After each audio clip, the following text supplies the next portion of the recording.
Suatu hari Nabi SAW waktu umur 12 tahun. Setelah 4 tahun tinggal bersama Abu Talib, tepat umurnya 12 tahun, Abu Talib pada saat itu akan mengadakan perjalanan ke negeri Syam di utara Jazirah Arab, ingin mengadakan perjalanan perniagaan. Coba bawa barang dagangan dari Mekah ke negeri Syam gitu. Lalu yang terjadi apa? Nabi SAW waktu umur 12 tahun, tidak tahu apa sebabnya, tiba-tiba bergantung pada baju Abu Talib dan maksa untuk ikut. Dan tidak mau melepaskan pegangan baju kepada pamannya Abu Talib, sampai Abu Talib akhirnya membawa Nabi SAW keluar kota Mekah. Tapi ini ada hikmah ya. Saat tiba di negeri Syam, Abu Talib bersama kafilahnya sempat istirahat di depan sebuah gereja Nasrani. Dan pada saat itu ada sebuah keanehan sedikit terjadi. Apa itu? Waktu Abu Talib lagi jalan kafilahnya, ada satu pendeta yang kebetulan melihat dari jendela, dari dalam gereja, itu ternyata tiap kafilah lewat selalu diperhatikan. Dan memang ada maksudnya dia mencari tahu ini, karena kafilah-kafilah semua dari Jazirah Arab datang. Dan pendeta ini sangat tahu kalau zaman itu, zaman keluarnya Nabi. Jadi setiap kafilah dari Jazirah Arab selalu diperhatikan sama dia dari jendela gereja. Biasa saja, sampai datang kafilahnya Abu Talib ini. Dia dikagetkan ternyata kafilah itu dinaungi oleh awan. Jadi kafilah ini lewat, lagi panas di padang pasir, itu tertutup dengan awan. Maka dia penasaran, pasti ada apa-apa nih.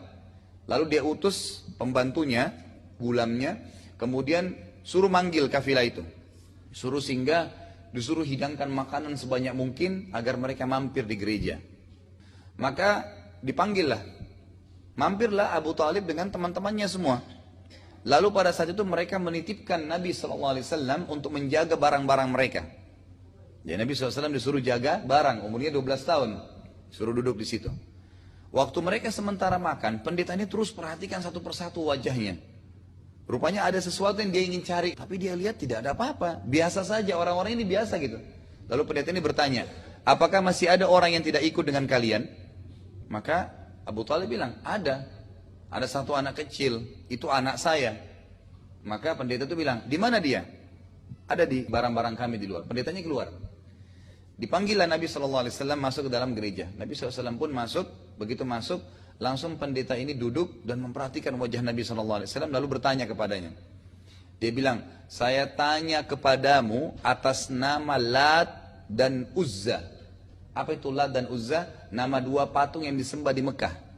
Jadi orang Quraisy ini kalau sumpah pakai nama itu. Kan tidak boleh sumpah atas nama patung gitu.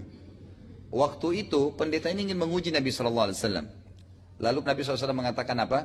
Jangan engkau sebutkan nama kedua benda tersebut karena itu sesuatu yang sangat saya benci. Nabi SAW memang dari kecil tidak pernah sembah berhala gitu. Lalu pendeta ini penasaran. Ditanya lagi, mana ayahmu? Nabi SAW mengatakan, ayah saya sudah meninggal. Ibu kamu di mana?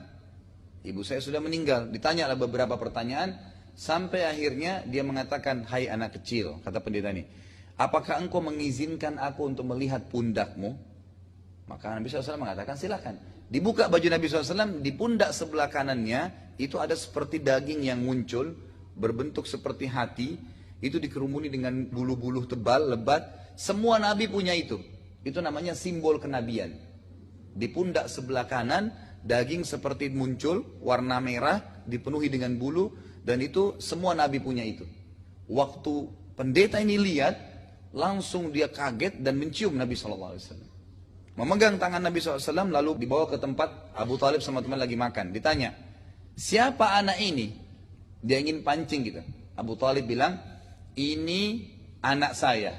Kata pendeta itu, tidak mungkin anak ini punya ayah. Anak ini meninggal ayahnya waktu umurnya masih 6 bulan di perut ibunya. Pendeta itu tahu rinciannya bukan dari Nabi SAW. Dari kisah sebelumnya dia sudah tahu kisah Nabi yang akan keluar itu.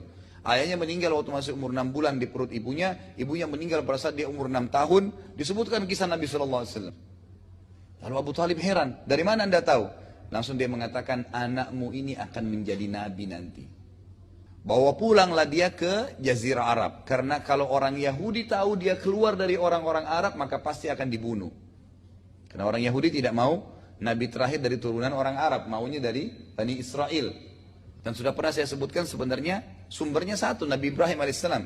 Nabi Ibrahim punya 2 orang istri, Sarah dan Hajar. Sarah punya Ishak dan Hajar punya Ismail. Nah, dari Ismail ini turun Nabi Muhammad SAW. Nah, dari Ishak ini ada Yakub. Yakub ini nama lainnya dia Israel. Jadi Israel itu namanya Nabi Yakub sebenarnya sekarang, dipakai sama mereka. Kalau dikatakan Bani Israel berarti keturunannya Nabi Yakub. Nabi Yakub punya anak Yusuf, ada kemudian Musa, Daud, Sulaiman, Isa. Ini semua dikenal dengan nabi-nabi Bani Israel. Nah, mereka berharap setelah Isa dan Musa itu keluar dari Bani Israel juga terakhir. Ternyata keluar dari turunan Nabi Ismail. Dan orang-orang Yahudi ini tidak mau masuk Islam hanya karena fanatisme buta, kejahilan. Kalau anda tanya orang Yahudi kenapa tidak beriman, mereka bukan mengatakan Islam tidak benar. Karena Muhammad itu keluar dari turunan Ismail. Ismail itu ibunya dulu Hajar. Hajar itu bekas budak. Fanatisme yang tidak perlu gitu. Baik, intinya adalah pada saat itu Abu Talib akhirnya membawa pulang Nabi SAW buru-buru ke Mekah karena percaya dengan apa yang disampaikan oleh pendeta tersebut. Termasuk juga sebelum fase kenabian, Nabi SAW pernah dibawa oleh Abu Talib begitu balik ke Mekah. Beberapa waktu kemudian ada banyak peramal-peramal yang datang. Peramal-peramal ini umumnya semua menggunakan jin. Mereka sering menerka-nerka, jadi ada jasa peramal istilahnya. Jadi mereka sering, peramal-peramal ini berkelompok datang ke satu kota, misalnya kota Mekah. Nawarin jasa nih. Jadi kalau mereka sudah datang di satu tempat, misalnya di jalan raya ini, nanti orang-orang pada datang ngeramalin anaknya, ngeramalin dirinya, ngeramalin nasibnya. Dan ini semua tidak boleh. Nabi SAW larang dalam Islam, tidak boleh kita meramal nasib kita. Bukan cuma meramal, mendatangi peramal saya sudah dilarang. 2 hadis Bukhari, hadis yang pertama kata Nabi SAW, siapa yang datang ke peramal bertanya, maka tidak diterima sholatnya selama 40 hari. Maksudnya 40 hari ini bukan 40 hari yang akan datang, tapi yang lalu. Makanya tidak usah lagi ada yang bertanya, Ustadz, kalau saya sudah pernah ke peramal, berarti saya tetap sholat nggak ya? Toh sholat saya tidak diterima. Bukan yang akan datang Bapak Ibu sekalian, tapi sholat ada 40 hari yang lalu tiba-tiba hangus, hilang. 2 kali datang, 80 hari hilang sholatnya. Dan seterusnya. Bukan yang akan datang. Lalu kata Nabi SAW dalam hadis Bukhari yang lain, siapa yang mendatangi peramal, bertanya dan percaya. Tadi itu tidak percaya ya, cuma iseng-iseng aja nanya. Ini yang kedua, bertanya dan percaya, maka dia telah kafir terhadap apa yang diturunkan kepada Muhammad SAW. Artinya tidak boleh sama sekali ke peramal, cukup angkat tangan ke langit, berdoa kepada Allah, selesai. Itu konseptualnya. Tapi ini kisah sebelum Nabi SAW diutus. Peramal-peramal ini datang mereka pakai jin. Dan setiap orang masyarakat Mekah waktu datang peramal itu menanyakan kepada anak ini, anak saya bagaimana. Nah, Abu Talib ini sempat membawa Nabi SAW kepada pimpinannya peramal itu. Dukun yang punya jin banyak gitu. Waktu dia lihat Nabi SAW, dia melotot melihat Nabi SAW gitu. Lalu dia bilang sama Abu Talib, tunggu, tahan anak ini di sini, sebentar. Dia rupanya pergi, kemungkinan besar kata pak ahli sejarah, dukun ini konsultasi dengan jinnya. Dia pergi, kemudian dia kembali. Abu Talib waktu lihat kejadian tersebut, belum pernah peramal lakukan kegiatan itu. Biasanya langsung dia tebak, orang ini begini nanti, umur begini akan terjadi begini. Karena jinnya yang menyampaikan. Maka apa yang terjadi? Abu Talib membawa lari Nabi SAW. Keluar dari situ, peramal itu kembali mengatakan dengan suara keras, mana anak tadi di sini itu? Anak itu nanti akan punya peran yang sangat besar menguasai dunia ini. Jadi kata peramal itu. Tapi Abu Talib sudah sembunyikan. Ini diantara kisah yang diangkat oleh para ahli sejarah.